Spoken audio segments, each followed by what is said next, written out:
Class 7th flamingo series की book है enjoy with mathematics. ठीक है, आज हम चैप्टर नंबर 13 के ऊपर आएंगे जो कि आपका सिमेट्री के ऊपर बेस है। ठीक है ना, कि इस चैप्टर का नाम क्या है? सिमेट्री। सिमेट्री मतलब उसका हूबहू होना। ठीक है, एक तो सिमेट्री होती है लाइन ऑफ सिमेट्री, एक रोटेशनल सिमेट्री। ठीक है, तो मैं तो कहूँ कि जैसे हम किसी मिरर के सामने खड़े हैं, जैसे मैंने बनाया ए और मिरर डाल दिया। अब ए की सिमेट्री क्या होगा? बिल्कुल उसी के जैसे आकार की चीज़। जैसे मैंने एल लिखा और ये कहता है कि इसका मिरर इमेज बनाओ, तो कैसे बनेगी? ऐसे बनेगी। ये क्या बन गया? इसका सिमेट्री मिरर इमेज बन गया। अब जैसे मैं कहूँ कि मेरे पास ए है और उसको ऐसे काटो कि वो दो बराबर भागों में कटे, तो बीच में से काट दें। तो ये क्या ये हिस्सा और ये हिस्सा दोनों बराबर ही एरिया कवर कर रहे हैं। या इसको मैं फोल्ड कर दूँ तो ये बिल्कुल हाथ, जैसे हमारा ये हाथ इस हाथ को छुपा लेता निचले वाले को, तो हमारा एक हाथ दूसरे हाथ से के क्या है? सिमेट्री है। ठीक है ना, एक जैसा है। उसी प्रकार से ये है हमारा। ठीक है,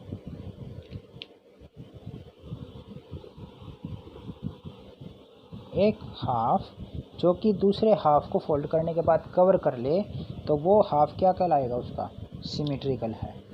अब क्वेश्चंस पे आते हैं सीधा, ज़्यादा अच्छे से समझ में आएगा। तो क्वेश्चन में देखो, a line of symmetry of X बनाया इसने कि कहता है कि एक्स पे कितनी लाइन ऑफ सिमेट्री होगी। तो देखो एक और एक दो, तो कितनी लाइन ऑफ सिमेट्री होगी एक्स पे? दो। तो क्वेश्चन नंबर फर्स्ट का आंसर क्या होगा? 2। अब आओ क्वेश्चन नंबर सेकंड, पैरेललोग्राम के पास कितनी लाइन ऑफ, पैरेललोग्राम क्या होता है? ऐसा होता है पैरेललोग्राम। तो ऐसे अगर हम इसको काटेंगे तो देखो ये हिस्सा अंदर, ये मान लो ये 10 है मेरे पास, 5, लेकिन यहाँ पे 5 और यहाँ पे 5, ये एक दूसरे को फोल्ड करने के बाद ढकेंगे नहीं। तो और अगर मैं ऐसे काटूंगा तो भी फोल्ड करने के बाद ढकेंगे नहीं, तो किसी पैरेललोग्राम की कोई भी लाइन ऑफ सिमेट्री नहीं होती। तो क्वेश्चन नंबर फर्स्ट के सेकंड का क्या आ जाएगा? डी। ठीक है, इसका क्या है? ए है। अब आओ क्वेश्चन नंबर थर्ड, एक regular pentagon has, regular pentagon कैसा होता है हमारा? 5 साइड जिस फिगर की होती है वो पेंटागन होता है हमारा। ये पेंटागन है। तो एक सिमेट्री क्या बन गई? एक लाइन ऑफ सिमेट्री ऐसे, एक लाइन ऑफ सिमेट्री ऐसे, एक लाइन ऑफ सिमेट्री मेरी बन गई ऐसे, एक मेरी बन गई ऐसे और एक बन गई मेरी ऐसे। ठीक है, तो इसकी कितनी लाइन ऑफ सिमेट्री बन गई? 5 बन गई। ठीक है ना, कितनी बन गई भाई? इसकी 5 बन गई। तो थर्ड का आंसर क्या आ जाएगा? सी। और एक दूसरा अगर हम लॉजिक देखें तो देखो कितने कोने हैं इसमें? 1 2 3 4 5। किसी फिगर के जितने कोने उतनी लाइन ऑफ सिमेट्री हो जाएगी। ठीक है, अब थर्ड में देखो, थर्ड कहाँ आ गया? सी। और फोर्थ पे देखो, एक रेक्टेंगल एक फिगर कैसी होती है? जिसकी आमने सामने की साइडें बिल्कुल बराबर हो, मतलब इसके अपोजिट ये बराबर, इसके अपोजिट ये बराबर। तो अगर रेक्टेंगल को मैं ऐसे 2 बराबर भागों में काटूँ तो फोल्ड करेगा, तो ये वाला हिस्सा ऐसे इसको फोल्ड कर लेगा। जैसे मेरी ये बुक है, बुक एक रेक्टेंगल की शेप में है, और अगर मैं इसको ऐसे काट दूँगा तो देखो ये कुछ ऐसे हो जाएगा। तो फोल्ड किया ना निचले वाले हिस्से ने ऊपर वाले को, तो लाइन ऑफ सिमेट्री रेक्टेंगल की क्या है? 1। और अगर मैं ऐसे काटूँ तो ये वाला हिस्सा इसको फोल्ड कर लेगा, तो रेक्टेंगल की कितनी हो जाएगी मेरे पास? 2 लाइन ऑफ सिमेट्री। रेक्टेंगल की कितनी हो जाएगी मेरे पास? 2 लाइन ऑफ सिमेट्री। तो इसका आंसर क्या आ जाएगा? बी आ जाएगा। अब आओ क्वेश्चन नंबर सेकंड पे। क्वेश्चन नंबर सेकंड क्या कहता है कि draw the reflections of each of the following shape is in the mirror line. तो क्वेश्चन नंबर सेकंड के अंदर देखो एक ऐसी फिगर बना रखी है हमने बुक में, और इसकी मिरर इमेज बोला बनाने के लिए। तो इसकी मिरर इमेज कैसे बनाएंगे? मिरर इमेज बन गई। ठीक है, तो उसके बाद इसी में ये वाली जो मिरर इमेज है ये कुछ ऐसे बना रखी है इसने। तो इसकी मिरर इमेज कैसे बनेगी हमारी, इसकी मिरर इमेज कैसे बनेगी, ये वाला हिस्सा बिल्कुल ऐसे ही रखो, ये मिरर इमेज बन गई। ठीक है, तो बना लोगे ऐसे ही। फिर आओ क्वेश्चन नंबर 3 पे। क्वेश्चन नंबर 3 कहता है कि किसी भी फिगर के अंदर, किसी फिगर के अंदर 2 पिन लगा रखी है हमने, उनको रोटेशनल सिमेट्री बनाओ, उनकी रोटेशनल उनके क्या है एक्सिस ऑफ सिमेट्री ड्रॉ करो या लाइन ऑफ सिमेट्री ड्रॉ करो। लाइन ऑफ सिमेट्री ड्रॉ करो कि पिन जो है ना वो हर एक हिस्से के पास रहे। तो ऐसे बनाए, ऐसे काटेंगे तो बन गया। अगर मेरे पास किसी फिगर में ये है तो ऐसे काटेंगे तो बन जाएगा। जैसे मेरे इस फिगर में ऐसे दे रखा है तो इसके पास आ गया। अगर मेरे पास ऐसे दे रखा है तो मैं ऐसे काट दूं। अगर मेरे पास ऐसे दिया होता बीचों बीच तो कैसे काट, तो भाई ऐसे काट। ठीक है। क्वेश्चन नंबर 4 में इन द फॉलोइंग फिगर, इस फिगर के अंदर क्वेश्चन नंबर 4 देखो ये वाला है। In the following figure the mirror line of symmetry are given in the dotted line. Symmetry क्या है, डॉटेड लाइन में दे रखी है। जैसे ये डॉटेड लाइन बना रखी है और यहाँ के इसी के अपोजिट एक फिगर बना रखी है। ये कहता है इस फिगर को कंप्लीट करो। तो क्या करेंगे, हम ऐसे आगे बढ़ाएंगे और इसी के जैसे सेम फिगर बना देंगे। हो गया। ये तो फर्स्ट पार्ट था क्वेश्चन नंबर 4 का। क्वेश्चन नंबर 4 सेकंड पार्ट देखो कि डॉटेड लाइन ऐसे बना रखी है इसने। ये मेरी डॉटेड लाइन है और फिगर बना रखी है ये। इसको कंप्लीट करो। तो इसी के अपोजिट में ऐसे ऐसे, बिल्कुल इजी, आसानी से हो जाएगा। अब आओ क्वेश्चन नंबर 5 पे। 5 पे कहता है multiple line of symmetry draw करो गिवन फिगर की। जैसे एक मेरे पास त्रिभुज बना के दिया और उस त्रिभुज के यहाँ पे सर्कल बना दिए। तो इस त्रिभुज में देखो कितने कोण हैं, 1 2 3। और भाई त्रिभुज की कितनी लाइन ऑफ सिमेट्री होती है, 3 ही होती है। एक ऐसे कट गया, ऐसे कट गया, देखिए ऐसे कट गया। तो इसका कितना हो गया, 3 हो गया। जैसे मेरे पास फिगर दे रखा है ये वाला, तो इसमें देखो एक तो ऐसे काट दोगे और एक ऐसे काट दोगे। तो इसकी लाइन ऑफ सिमेट्री कितनी होगी, 2 होगी। जैसे मेरे पास एक फिगर दे रखा है ऐसे, एक ट्रायंगल ऐसे और एक इसी के अंदर उल्टा ट्रायंगल। तो इसकी लाइन ऑफ सिमेट्री देखो ऐसे काटा, ये इसके बीचों बीच से, फिर ये कट गया ऐसे और एक ये कट गया ऐसे। तो इसकी लाइन ऑफ सिमेट्री कितनी होगी, 3 होगी। ठीक है। फिर एक मेरे पास फिगर दिया है, एक स्क्वायर बॉक्स और उसके यहाँ पे फूल बनाए हुए हैं। तो ऐसे कटा, ऐसे कटा, ये कट गया ऐसे, फिर ऐसे। तो इसकी कितनी आ गई, 4 आ गई। ठीक है। क्वेश्चन नंबर 6 पे identify which of the following letters have rotational symmetry. Rotational symmetry का मतलब जैसे मैं कि घुमा दूँ इसी को और घुमाने के बाद भी ये वैसे ही आ जाए तो रोटेशनल सिमेट्री है। जैसे मैं ओ को घुमाऊँ यहाँ पे, जैसे मैंने नंबर बनाया, इसको घुमाने के बाद भी ये वापस यही आ जाएगा। जैसे मेरे पास पी है, इसको घुमाया ऐसे हो गया, ऐसे हो गया, है ना। तो इनमें से किस फिगर की सिमेट्री सेम होगी। ठीक है। तो उसके बाद देखो ये मेरे पास FHOPSWX ये कुछ दे रखे हैं अल्फ़ाबेट। इनमें से किसकी, देखो एच की करेंगे, यहाँ से पकड़ के घुमाएंगे तो वैसे आ जाएगा। तो एक तो हो गया एच। एक ओ देखो, यहाँ से पकड़ के घुमाएंगे तो भी आ जाएगा। तो एक हो गया मेरे पास एच, ये एक हो गया मेरे पास ओ, उसके बाद देखो एस में, पी में देखेंगे तो पी में से रोटेट करेंगे तो हर बार ही चेंज हो रहा है। एस में यहाँ से बीचों बीच से घुमाएंगे तो फिर वापस ही वैसे ही फिगर, तो ये हो गया।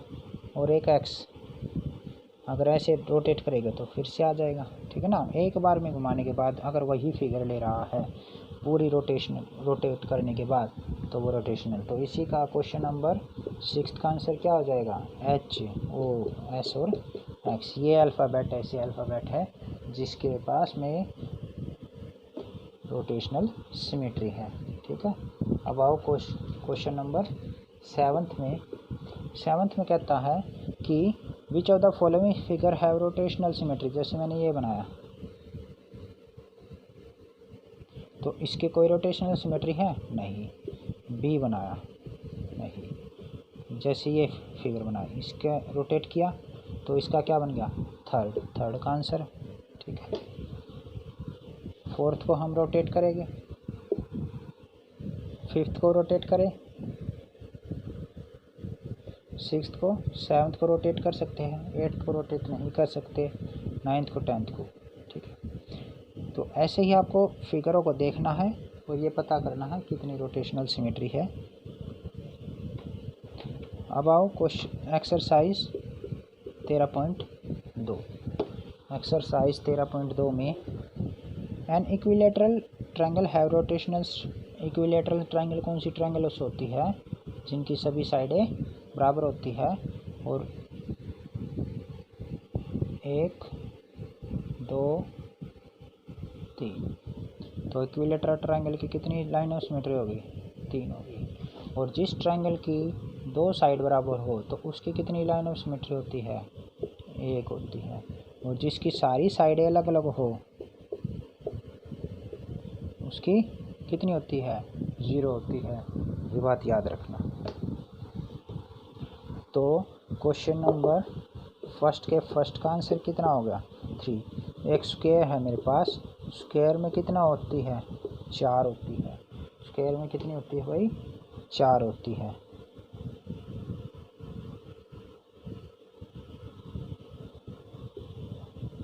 ये सेकंड था। थर्ड में देखो लेटर है एन, क्या है मेरे पास लेटर एन। अगर यहाँ से रोटेट करें तो एक बार ये मेरे पास आ गया ऐसे फॉर्मेट में, फिर आएगा मेरे पास ये ऐसे फॉर्मेट में, फिर ये मेरे पास ऐसे फॉर्मेट में आएगा और फिर वापस आएगा ऐसे में। तो कितनी बार घुमा ये मेरे पास, 3 रोटेशनल सिमेट्री, यानी कि कितनी होगी, 3 रोटेशनल ऑफ सिमेट्री। अब क्वेश्चन नंबर सेकंड के अंदर, क्वेश्चन नंबर सेकंड में हमें ये बताना है कि क्लॉकवाइज है एंटी क्लॉकवाइज है, क्या है। Draw an object and its image, order the rotational symmetry. जैसे इसमें देखो ये 90 डिग्री क्लॉकवाइज है फर्स्ट सेकंड, तो इसमें क्या हो जाएगा 180 डिग्री। फर्स्ट में क्वेश्चन नंबर सेकंड में 180 डिग्री, इसमें अगले वाले में 90 डिग्री एंटी क्लॉकवाइज। अगले वाले में देखो इसमें इस फिगर के अंदर फिर से 90 डिग्री एंटी क्लॉकवाइज। उसके बाद इसमें देखेंगे तो फिर से 90 एंटी क्लॉकवाइज। और फिर यहाँ पे देखें तो ये 90 डिग्री क्लॉकवाइज।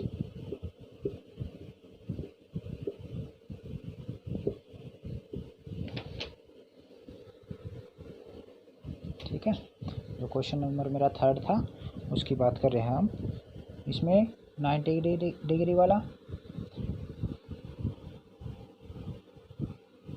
180 डिग्री पे, सेकंड वाला 90 डिग्री एंटी क्लॉकवाइज, थर्ड वाला 90 डिग्री एंटी क्लॉकवाइज, फोर्थ वाले में फिर 90 डिग्री एंटी क्लॉकवाइज, और ये 90 डिग्री क्लॉकवाइज घूमेगा। ठीक है, क्वेश्चन नंबर आओ फोर्थ पे। क्वेश्चन नंबर फोर्थ कहता है कि which of the following shape have rotational symmetry about the mark point. Mark point में किस में रोटेशनल सिमेट्री है। तो देखो जो ये फिगर मेरी ये बनी हुई है, इस फिगर में कुछ ऐसा बनाया हुआ। क्वेश्चन नंबर 4 कहता है विच of the following shape have rotational symmetry about mark point. जो मार्क पॉइंट किया गया है उससे उसके पास में देखो, इसको अगर मैं 180 डिग्री ऐसे रोटेट करूँ तो जैसे ए और बी पार्ट में नोट करूँ तो ये आएगा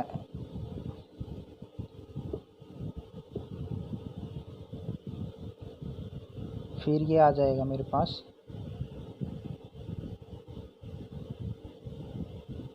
तो इसका तो पॉसिबल है, तो इसका आंसर क्या होगा फर्स्ट। उसके बाद अगले को देखें।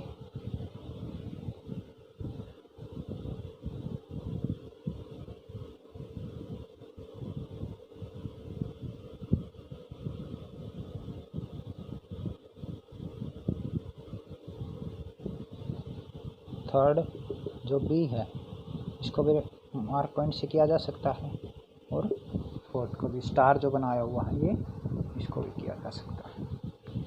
अब देखो क्वेश्चन नंबर 5 जो कि ज़्यादातर पूछा भी जाता है, give the order of rotational. तो इसका 1 2 3 4, तो इसका कितना हो गया 4। इसमें देखो ऐसी फिगर जो बनी हुई है ये, इसमें कितना 1 2 3 4 5, तो इसका कितना हो गया 5। जो मेरे पास ऐसी स्टार बना हुआ है इसमें 1 2 3 4 5 6, तो कितना हो गया 6। इस ट्रायंगल में देखो 1 2 3, तो कितना हो गया 3। अब अगले वाले फिगर में देखो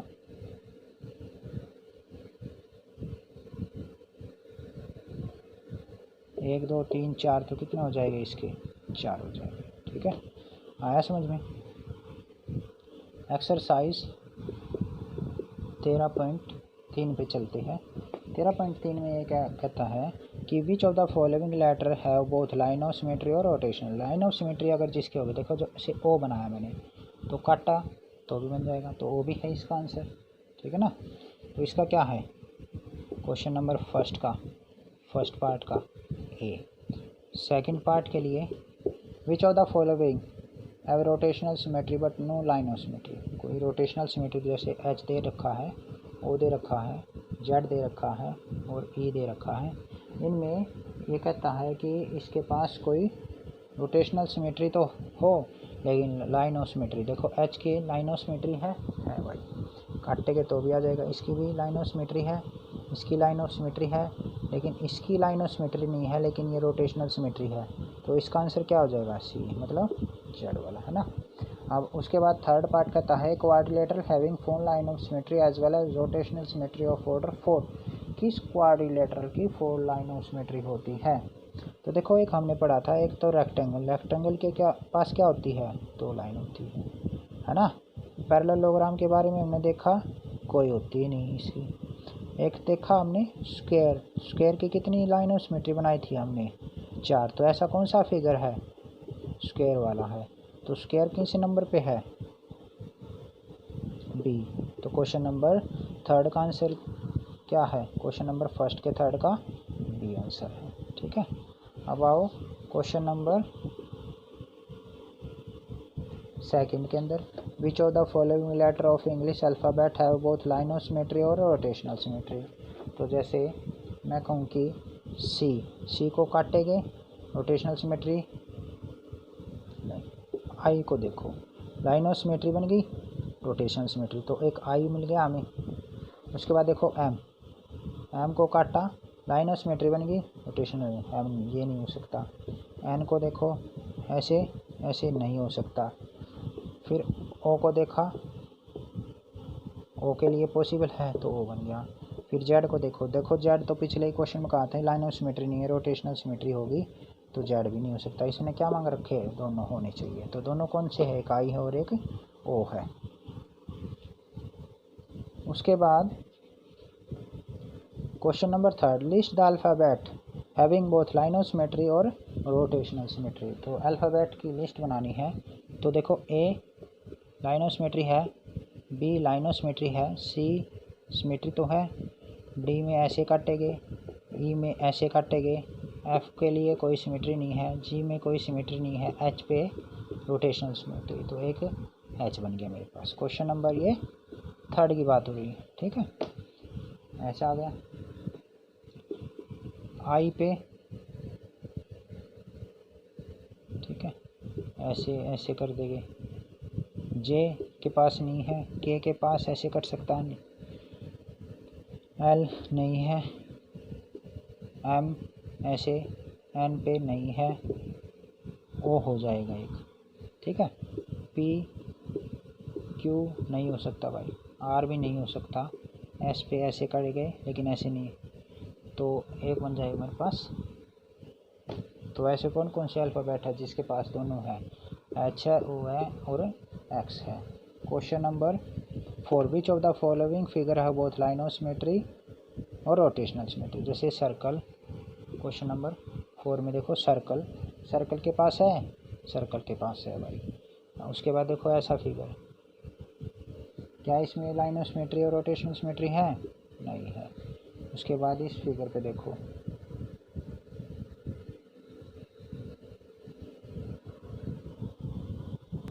तो इसमें देखो फर्स्ट नहीं है, फर्स्ट है, सेकंड नहीं है, थर्ड, फोर्थ,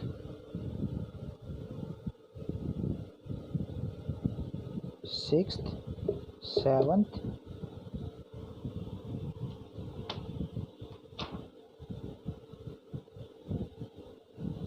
देखो फर्स्ट है, थर्ड है,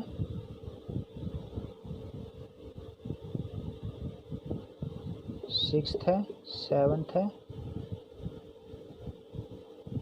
ये है इसकी आंसर, ठीक है। तो आपकी जो एक्सरसाइज है वो कंप्लीट हो गई है, चैप्टर 13वां। क्वेश्चन नंबर 5 कहता है for each of the following shapes the number of line of symmetry. देखो क्वेश्चन नंबर 5 पे फर्स्ट कहता है लाइन ऑफ सिमेट्री बताओ। इस फिगर की लाइन ऑफ सिमेट्री,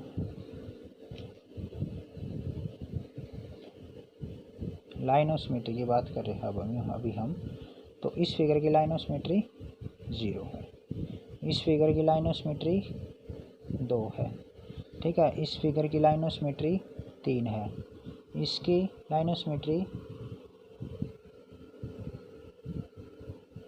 2 है, ठीक है।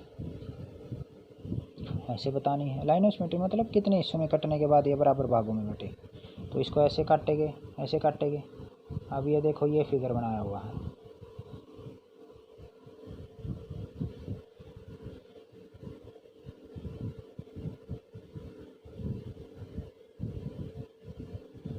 एक दो तीन, इसकी कितनी बनेगी, एक ऐसे कटेगा, ऐसे कटेगा, है ना, और एक ऐसे कटेगा, 3 बन जाएगी।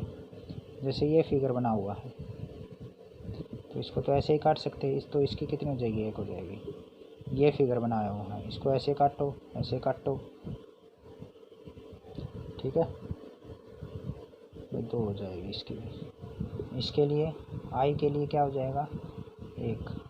अब इसके लिए तो ऐसे तिरछा काटना पड़ेगा, इसके लिए ऐसे काटना पड़ेगा। तो लाइन ऑफ सिमेट्री समझ में आ गया।